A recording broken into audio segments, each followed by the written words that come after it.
आई सावन के बाहर भौजी चला देव घर, अरे आंगना तोहर उजियार हो जाई। भोले बाबा जब फेरी है नजरिया, फेरी है नजरिया, भोले बाबा जब फेरी है नजरिया, सोचल सपना साकार हो जाई। भोले बाबा जब फेरी है नजरिया, फेरी है नजरिया, सोचल सपना साकार हो जाई।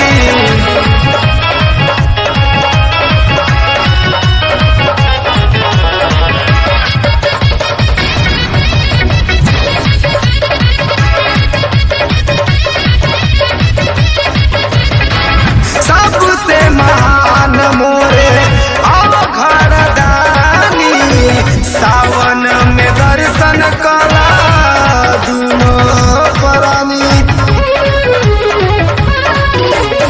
सबसे महान मोरे अवघड़ दानी, सावन में दर्शन कला दुनो प्राणी। हरे देव के देव हर हर महादेव, दुख दूर होई महिमा पार हो जाई।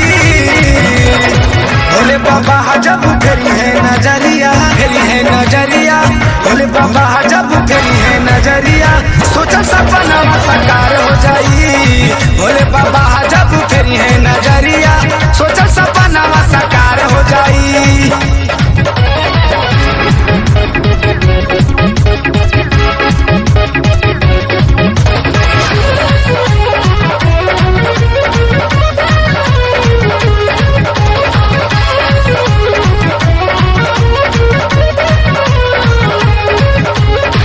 हर साल जाले सामने आज विकास हो, पूरा करे ले बाबा मनवा के आस हो।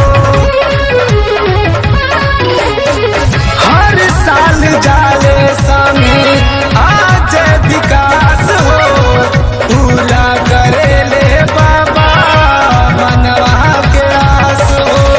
कहे गाही के योगेश भोला हरेल कलेश, यदि सरधा में तोहर विचार हो जाई।